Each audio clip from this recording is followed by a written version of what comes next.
temporadas en la vida en las cuales sentimos que todos los vientos son contrarios, que nada nos sale bien. Los discípulos llegaron a vivir una experiencia así y hemos titulado esta reflexión Navegando con vientos contrarios.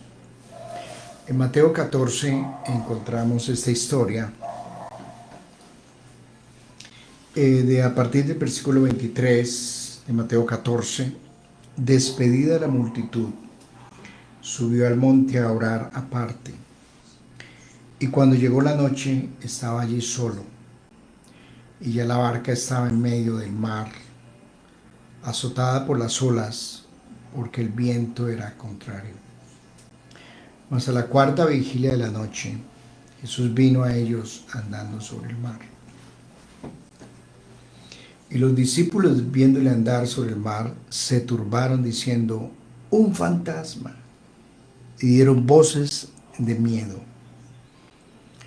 Pero enseguida Jesús les habló diciendo: tened ánimo, yo soy, no temáis. Entonces le respondió Pedro y dijo: Señor, si eres tú, manda que yo vaya a ti sobre las aguas. Y él dijo: ven. Y descendiendo Pedro de la barca, andaba sobre las aguas para ir a Jesús. Pero al ver el fuerte viento, tuvo miedo y comenzó a hundirse. Dio voces diciendo: Señor, sálvame. Al momento Jesús extendió la mano, asió de él y le dijo: hombre de poca fe, ¿por qué dudaste? Cuando ellos subieron en la barca, se calmó el viento. Entonces los que estaban en la barca vinieron y le adoraron diciendo: verdaderamente eres Hijo de Dios. Esta es una historia que comienza cuando Jesús despide la multitud y manda a los discípulos a cruzar al otro lado de la ribera. Él despidió una multitud que lo estaba buscando, como en tantas ocasiones, por un milagro. Lo buscaban para tentarle, como está el capítulo 14, el versículo antes, que si le acercaban para cuestionarlo, para cuestionar su enseñanza y bueno, cuestionar sus milagros. Entonces él a esta multitud la despide. Jesús con la multitud los atendió por temporadas, por momentos, pero no fue su concentración especial, porque en la multitud siempre hay de todo. En la multitud está el que va a las iglesias o están en los grupos religiosos con la intención de ver solamente un milagro o de cuestionar, de murmurar, de criticar, de acusar. O como los religiosos para lanzar piedras porque alguien no cumplió la ley, se consideraba más espirituales, más santos que los demás. Y diríamos, a esos conglomerados, el Señor no se concentró. El Señor los dejó a un lado. Por eso es que la Escritura, cuando alguien le pregunta que si son pocos los que salvan, él dice: sí, son muy poquitos. Y da y explica en una parábola. Y siempre explicaba que eso no era tan fácil. Tomar la cruz, ser parte de la formación del discipulado de Jesús, es para minorías, no es para multitudes. Eso es como los soldados en el ejército. Hay soldados regulares, rasos, pero hay soldados de élite que son formados en ligas especiales. Son otra gente. Y esos son los que el Señor los lleva de un lado a otro. Los pasa de un lado, de un estado de la multitud, y los saca a otros niveles, a navegar en aguas profundas o a pasar a otras dimensiones.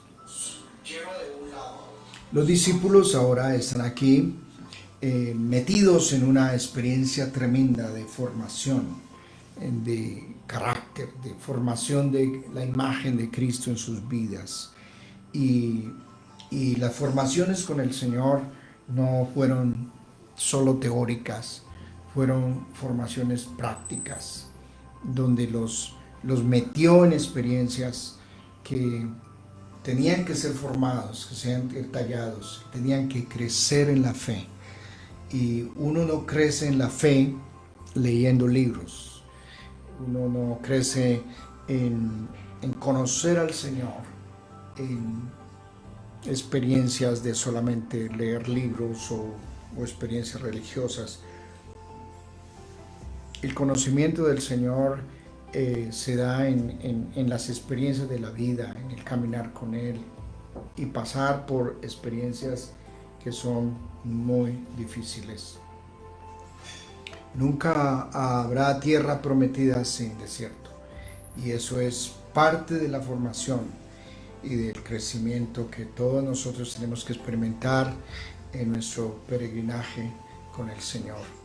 Entonces el Señor, diríamos, esta experiencia no es que se salió de las manos del Señor, y vamos a entrar a analizar el texto. El Señor los pasa por un tiempo de formación, y puede ser que tú estés pasando por un tiempo de formación, de carácter, de crecer a la imagen de Él y de llegar a ser mucho más como Jesús. Y esto es lo que el Señor entonces ahora va a pasar a los discípulos, la travesía de un lugar a otro. Hay gente que se queda toda la vida en el mismo lugar y nunca sale de la multitud, nunca sale a la otra dimensión, de la otra orilla, y pasa por aguas profundas.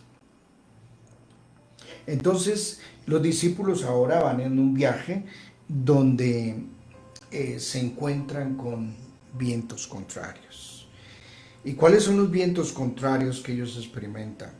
Es la experiencia de, como decíamos, que a veces sentimos en la vida que nada nos sale bien. Por donde metemos la cabeza nos va mal. Y usted entra en un negocio, le va mal.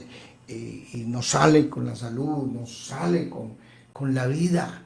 Y uno dice, ¿por qué no salgo de esto? Y precisamente vientos contrarios es un estado de no avance. Imagínese usted en una barquita pequeña y hay un viento muy fuerte en el mar y usted está remando, y ¿qué pasa con la barca? En lugar de avanzar, la barca se devuelve. Y esos son los estados en la vida en los cuales uno dice, ¿por qué no salgo? ¿Por qué no salgo de este desierto? ¿Por qué no salgo de este túnel oscuro? ¿Por qué no veo luz al otro lado del túnel? ¿Por qué entre más me esfuerzo, entre más lucho, no logro salir de la situación en que estoy? Y uno conoce gente, personas que dicen, he intentado todo por salir de esta depresión y no salgo. He intentado todo porque mi situación de mi hogar cambie y no salgo. He intentado todo por salir de este desierto y no logro salir. Y a veces uno se siente solo y abandonado. Y si tiene razón la vida, tiene razón luchar, tiene razón seguir insistiendo donde no hay salida, donde no hay avance. Y para acabar de componer, esta barca no solamente estaba en un punto de remolino, de desierto en la vida, pero también está azotada por las olas. Y esas son las amenazas de que se quiebre todo, de que se rompa todo, de que se hunda todo.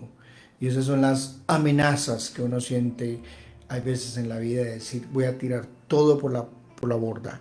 Se rompió el matrimonio, se rompió mi vida, no sigo, esto se quebró. Y son esas amenazas fuertes que una persona sin el Señor y sin una fe puede optar por un suicidio y decir, todo se me partió, todo se me quebró en la vida. Y son esos momentos donde uno se siente que esta noche no sale, Dice, pero eso es en la noche, para acabar de componer. Y son los tiempos de oscuridad que uno dice, yo no salgo, no veo un amanecer, no veo una salida a esta situación. No sé si usted está en situaciones así y, y digo, Señor, ¿qué hago? Me siento abandonado, me siento solo y me siento que en esta situación todo se me viene a pique. Ahora, la barca, de todas maneras, era el salvavidas de ellos. Pero la barca ahora está amenazada en ser quebrada y perderse todo. Yo no me imagino estar ahí en esa situación. Y, y son los momentos en la vida en los cuales dice, bueno, esa barca representa mi trabajo, representa mis ahorros, representa mi estabilidad que tengo. Y son los momentos en las vidas en los cuales el Señor viene y toca las fuentes de nuestra seguridad, de nuestra estabilidad, de lo que yo estoy agarrado.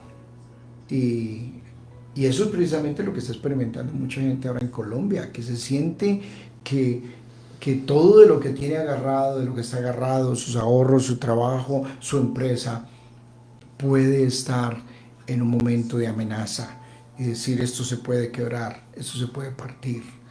Eh, Alguien me escribía ayer y me decía, es mejor como agarrarnos de Dios ahora porque y prepararnos para la eternidad mejor porque aquí no hay salida ni esperanza. Y son estados que la gente ve, yo no veo, ya mi barca está que se hunde, mi trabajo, mi seguridad, mi salud. Y puede ser que usted esté aferrado a esa barquita en su vida. Y es esa barca que usted dice, bueno, esto al menos me sostengo. Me sostengo con un ahorro. Me sostengo con un trabajo, con algo de lo cual estoy agarrado. Pero a veces el Señor también toca eso, o toca la salud misma y toca la vida misma. Ahora, uno diría, los discípulos se quedaron solos, se quedaron sin esperanza. Mira, el Señor no los ha abandonado. Y aunque literalmente, físicamente no va en la barca, en su espíritu Él está con ellos. Él está orando. Y seguramente está orando para que no se hundan. Seguramente está orando para que pasen esta prueba. Como le dijo el Señor a Pedro, voy a orar que en ese tiempo de zaranda su fe no se quiebre. Y Y en momentos así uno siente, Señor, me abandonaste, me dejaste solo, estoy solo en esta enfermedad, estoy solo en esta crisis, estoy solo en esta situación de depresión, en no salida. No. Y uno tiene que recordarse a sí mismo que el Señor no nos ha abandonado, que Él está orando, que Él está pensando en sus hijos y cuidándonos en momentos así de oscuridad y de tormenta. Pero Él se aparece. Y Él se aparece en el momento más preciso. Y se aparece al amanecer. Uno diría, Señor, pero ¿por qué no se apareció al principio? ¿Por qué los dejó pasar casi toda la noche y aparece en el amanecer?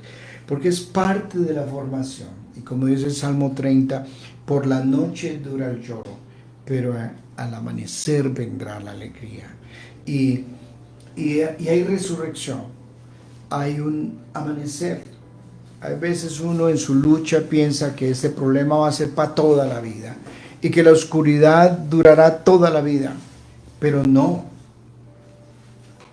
Los centinelas anhelan un amanecer y todos nosotros anhelamos un amanecer y que se aparezca, Señor, en este amanecer y que venga un amanecer para mi vida de esperanza, de salida, de cruzar, salir del desierto, de ese milagro que yo necesito.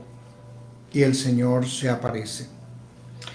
El gran problema para ellos es que cuando lo ven, ellos piensan que es un fantasma y gritan pensando que Él es un fantasma.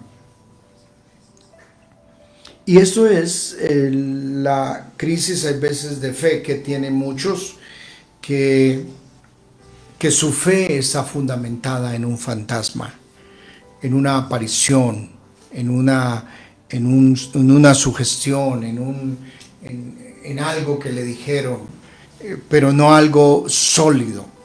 Y para muchos su fe es la fe tradicional del mundo religioso en nuestro continente, que es en apariciones raras, que es en sentimientos, en emociones. Y la fe de ellos está fundamentada en un fantasma.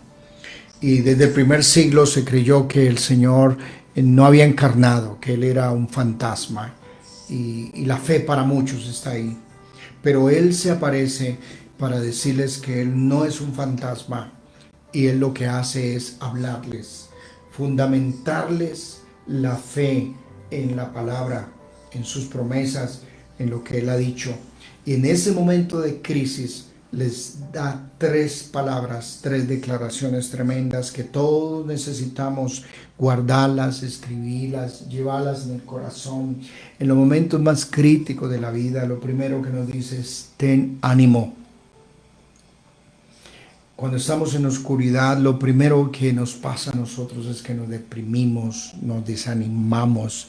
El espíritu de lucha, de combate se nos viene al suelo.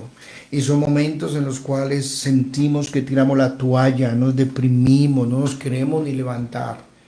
Y el Señor es tan querido, tan generoso, tan paciente con nosotros, que no se aparece para regañarnos, para cuestionarnos, porque gritamos, porque dudamos, porque estamos desesperados. No, Él se aparece para animarnos, porque Él conoce nuestra condición, conoce nuestra fragilidad, conoce nuestras luchas.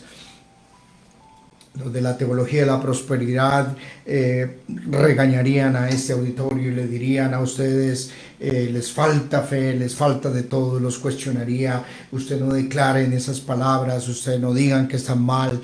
No, el Señor sabe que tenemos tiempos donde nos quebramos, donde lloramos, donde nos angustiamos, donde nos deprimimos y no sabemos qué hacer. Y el Señor se aparece para, en primer lugar, decirnos: tenga ánimo. Qué agradable es cuando uno encuentra un amigo que cuando lo ve a uno en crisis no lo cuestiona, no lo hunde más a uno, ni le da discursos, sino que lo que hace es animarlo a uno, decirle: yo pasé por la misma, ánimo hermano, levántate, levántate y sigue en la lucha, sigue combatiendo. Y necesitamos tanto de esos amigos. Y Jesús es ese amigo que en momentos de angustia para uno le trae la palabra precisa y le dice a uno: ánimo, levántate, lucha, yo estoy contigo, he dejado el Paráclito, he dejado mi espíritu y no te he dejado solo. Y la segunda palabra que les da es: yo soy, y les habla de quién es Él. Su fe está fundamentada no en un fantasma, sino en el gran yo soy, el Dios eterno, el Yahvé, el preexistente, el eterno, el alfa y omega, el que está en control de todo lo que nos pasa, en control de las tormentas, en control de este planeta, en control de nuestra nación, de nuestro futuro, de nuestros hijos, de nuestra economía. Que nuestras vidas están en control de Él, y que Él es quien nos formó a nosotros. Qué importante conocer el gran yo soy, conocer el Padre eterno, el Creador, el sustentador, el que nos conoce perfectamente desde que nos levantamos y nos acostamos, quien conoce nuestros caminos y quien conoce nuestro final y nuestro destino. Yo soy. Mi vida está en las manos del gran yo soy, no de un presidente, no de las circunstancias, no de las tormentas de la vida. Mi vida está en las manos del yo soy. Y fascinante porque la tercera palabra que le da es no teman. Y cuánto necesitamos en estos días escuchar esa palabra otra vez. No teman, no teman. Esto no se ha salido de mis manos. Este gobierno para muchos les ha generado tanto temor. El Señor dice, no teman. Esto no se salió de mis manos. Él está en control. Él es soberano. No tema ante ese diagnóstico. No tema ante esta oscuridad. No tema ante las amenazas de quiebra. No tema. El Señor está con nosotros. Como poderoso gigante es nuestro Dios quien nos acompaña. Y yo no me imagino estar ahí en la barca y ellos escuchar a ese amigo que llega y les da tremendas 3 palabras. Tengan ánimo, yo soy, no teman. Cómo descansaron seguramente ellos. Descansaron tanto al punto que Pedro dijo, pues si tú lo haces y caminas sobre las aguas, déjame que yo vaya también. Y precisamente el Señor lo invita. Él no lo cuestiona, dice que te crees que eres más espiritual que los demás y estás probando tu fe. No, dice, camina. ¿Por qué? Porque básicamente lo que el Señor quiere formarlos a ellos también es conocer el Dios que camina sobre las circunstancias, sobre las olas, sobre las tormentas y que nos invita a caminar con Él. Que podemos caminar con Él y que mientras todo el mundo se hunda y tanta gente se hunda, no estoy llamado ni destinado a hundirme también, porque estoy llamado a caminar con el Señor sobre las tormentas de la vida, sobre las crisis y no hundirme. No somos de los que nos hundimos cuando ponemos nuestra confianza y nuestra esperanza en el Señor.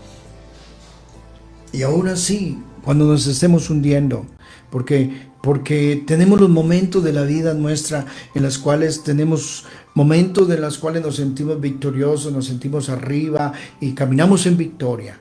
Y eso vive Pedro, un momento glorioso de caminar en victoria con el Señor, en parte de la formación y la experiencia de su salida, pero ahora se está hundiendo. Y otra vez el Señor tampoco le cae encima y le dice, bueno, acábese de hundir, hombre de poca fe, usted me cuestionó, usted no me cree, entonces húndase. No, viene una mano poderosa, la mano sustentadora, la mano que nos levanta, la mano que levanta al caído y nos da la mano y nos levanta. Pero otra vez, esa es la vida. La vida son tormentas, son salidas. A veces sentimos en la gloria arriba, caminando sobre las olas y nos sentimos en victoria y todo nos está saliendo bien. Pero otro momento nos estamos hundiendo. Pero el Señor escucha nuestro clamor nuevamente. Señor, sálvame. Al corazón contrito y humillado, al que clama en desespero, al que se humilla ante su presencia, al que se aparta en tiempo de angustia y de oscuridad y le dice, Señor, sálvame. El Señor viene una vez más a rescatarnos con su mano poderosa, su mano generosa, y nos levanta y nos restaura nuevamente para que sigamos el viaje, para que sigamos adelante. El Señor no los dejó en la mitad del camino. El Señor los llevó, los cruzó, les calmó la tormenta y les llevó a aprender mucho. Definitivamente ellos terminan en una experiencia como estas, adorando y creciendo en el conocimiento de Él. Lo adoraron y dijeron, verdaderamente es el Hijo de Dios. Las experiencias de la vida que pasamos, a eso nos tiene que llevar, a vivir postrados en adoración, a recordar de tantos momentos que el Señor nos sacó, cómo no adorarlo, cómo no creer en Él. Y esta es otra crisis más, pero nos sacará de esta. Esta es otra tormenta más, pero saldremos de esta. Y nuestra actitud debe ser siempre adorarlo y decir, Señor, ¿de cuántas me has sacado? de cuántas me has librado. Momentos en los cuales pensé que humanamente no podía salir, pero tu mano poderosa vino para levantarme. Tu misericordia no se apartó de mí. Por eso, aquellos que somos parte de la escuela de Jesús nos tenemos que distinguir por ser adoradores, por exaltarlo, por exaltar su grandeza y su majestad. Y cada experiencia que vivimos tiene que ser un capítulo más en la formación y el crecimiento en el carácter de Él, conocerlo a Él. Tenemos que pasar capítulos y crecer en el conocimiento de Él.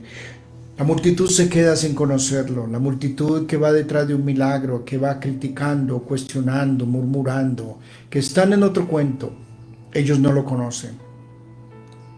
Conocerán de pronto un milagro, pero no lo conocerán a Él. Y ellos vieron su poder sobrenatural, pero también lo conocieron a Él. Y eso los lleva a vivir una vida de postración y adoración. Los que van solamente por el milagro se quedan cautivados por el milagro, pero nunca se cautivaron ni se apasionaron por Él, porque nunca lo conocieron a Él. Entonces, esa formación que el Señor mete a los discípulos para crecer, llevarles a crecer en la fe, en conocerlo, en manejar tormentas, en volverse en marinos expertos que no descansan en sus capacidades, en su habilidad, en su experiencia, sino que aprendieron a caminar con Él y a manejar y a capotear tormentas, a manejar situaciones difíciles en la vida. Esos son los discípulos formados en las escuelas de alta élite, que son toreados, que son formados, son marinos de alta mar, de experiencia grande. Mis queridos hermanos, que esta palabra la marque en su corazón y que en el momento que esté viviendo en su vida nunca olvide: ten ánimo, yo soy, no tema. En la enfermedad, en la crisis, en los hijos, en la salud, en lo que estés viviendo, en la depresión, en la situación más difícil, nunca olvide estas palabras: tenga ánimo, yo soy, no tema. Que el Señor viene en los momentos más cruciales de nuestra vida, donde todo está contrario, a sacarnos, a llevarnos a otras dimensiones y ayudarnos a cruzar a la otra ribera. Que el Señor bendiga tu vida y que esa palabra la abrace en tu corazón como una palabra del Señor para los momentos que estamos viviendo en nuestras vidas y en nuestra nación. Padre, yo pido una bendición grande para tus hijos, todos los que pasamos y estamos pasando por situaciones difíciles. Gracias por recordarnos que tú estás en control, que nunca nos has abandonado, que oras por nosotros y nos recuerda que tú eres el gran yo soy, que está en control y que no nos dejará en la mitad del camino, en alta mar, hundidos, deprimidos, con la barca quebrada y arruinada la vida. Tú nos ayudarás a cruzar al otro lado, a la otra ribera. Nuestras vidas y nuestros hijos están en tus manos. Padre, fortalece nuestra fe a todos los que pasamos por estas crisis de sentir que nos hundimos. Padre, extiende tu mano de sanidad, tu mano de misericordia, tu mano, Señor, de restauración y tu mano que levanta al caído en esta mañana. Yo te lo pido, Señor, en el nombre de Jesús. Amén.